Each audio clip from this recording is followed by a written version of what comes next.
mulai dari kapan sih lo akhirnya sadar bahwa lo tuh punya skill di bidang seni gitu? Iya, dari gue bisanya itu doang. Gitu. Dari kecil banget? Iya, kayak misalnya guru nerangin, gue nyoret-nyoret buku, di ujungnya refleks aja. Teman-teman gue malah minta gue gambarin buku-buku ininya, buku-buku pelajarannya gitu. Kayak gitu, jadi emang happy-nya tuh itu. Oke. Terus waktu di Global Jaya juga happy-nya tuh pelajaran art, jahit-jahit, crafting, gambar, campur warna, ngecat, bikin setting apa gitu-gitu. Itu gue happy banget. Dan orang minta tolong gue melakukan itu.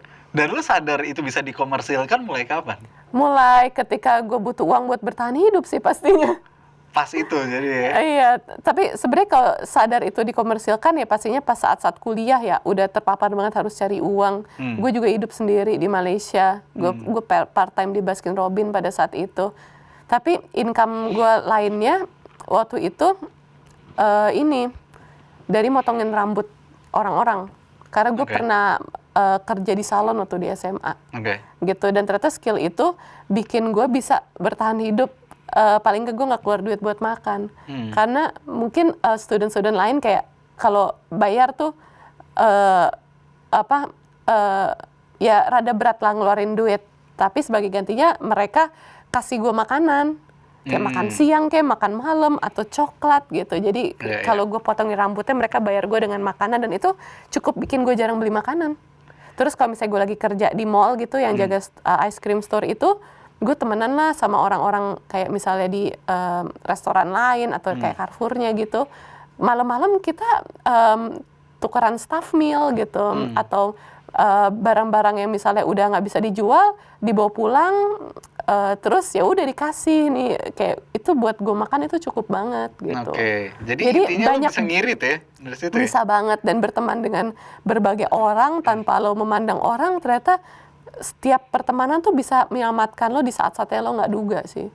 Gitu. Tapi lo pernah berubah pikiran nggak sih, kayak dari kecil terus tiba-tiba beranjak dewasa, kayak lo dulu punya cita-cita pengen jadi ini, akhirnya berubah di tengah jalan gitu?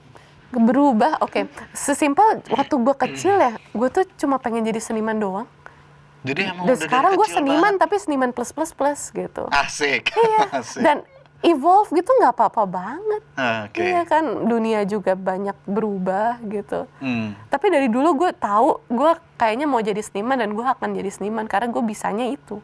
Dan alhamdulillah sekarang terwujud gitu ya. Walaupun kuliahnya animasi, sempet jadi animator di Malaysia, pulang juga sempet bikin startup animation company gitu ya. Tapi nggak berjalan mulus lah bisnis gitu. Lalu jadi musisi, terus sekarang musisi dan mural artist juga, dan sekarang gue jualan karya-karya gue di jaket, di baju gitu. Ya itu semua tuh dalam payung seniman. Dan gue tahu dari gue kecil gue akan jadi seniman. Berarti lo cukup konsisten ya. Iya. Dari kecil sampai sekarang. Iya, makanya orang pusing IPA IPS, gue nggak pusing. Gue udah IPS aja, orang ujung-ujungnya gue tahu kok gue jadi seniman. Iya, udah punya arah hidupnya lah ya dari kecil ya. Iya. Tapi ngomongin masalah kuliah di luar, itu lo sempet kesusahan nggak sih beradaptasi di sana, atau biasa aja? Biasa aja sih. Biasa aja. Sama juga Malaysia, nggak beda banget nggak sama beda Indonesia. Jauh sama di sini ya. Mungkin kalau yang gaya hidupnya beda banget, mungkin gue akan ngerasain perubahan yang gimana. Tapi Malaysia nggak kerasa. Kayak Indonesia bagian lain aja. Indonesia bagian lain ya. Oke, dan sekarang lo kan aktif sebagai pegiat sosial juga nih, kegiatan sosial di mana-mana. Sesekali lah. Sesekali, oke. Nah, ada nggak sih kegiatan-kegiatan sosial tuh yang terekam banget dalam hidup lo, dan itu tuh banyak sih, banyak banget. Bener-bener bikin lo tuh kayak, gokil ya kegiatan sosial nih, emang kalau dilakuin tuh menyenangkan banget. Nah, itu apa sih, kita pengen tahu dong.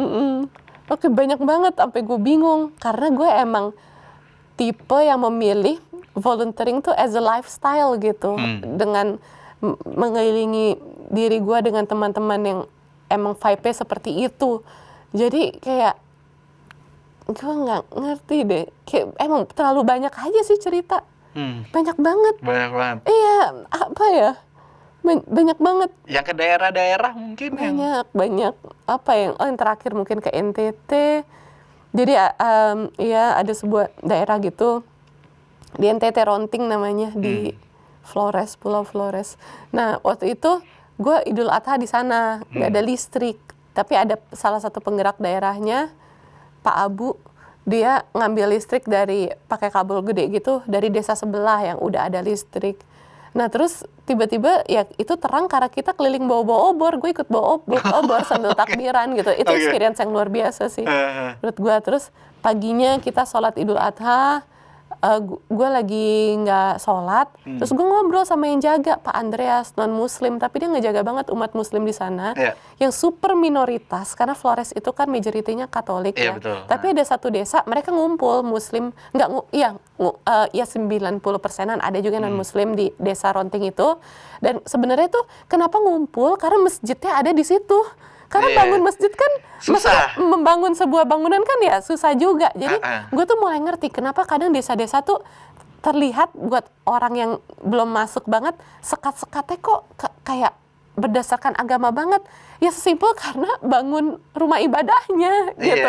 Jadi kayak misalnya waktu gue ke kayak desa di Nunukan gitu ya, Sekikilan apa dan lain sebagainya, itu benar-benar desanya, oh yang di sini yang GBI nih, yang Kristen apa Protesan, oh di sini yang Katolik, di sini yang Kristen Protestasnya yang apa GKI atau apa, kan ada banyak ya, gue juga kurang paham gitu.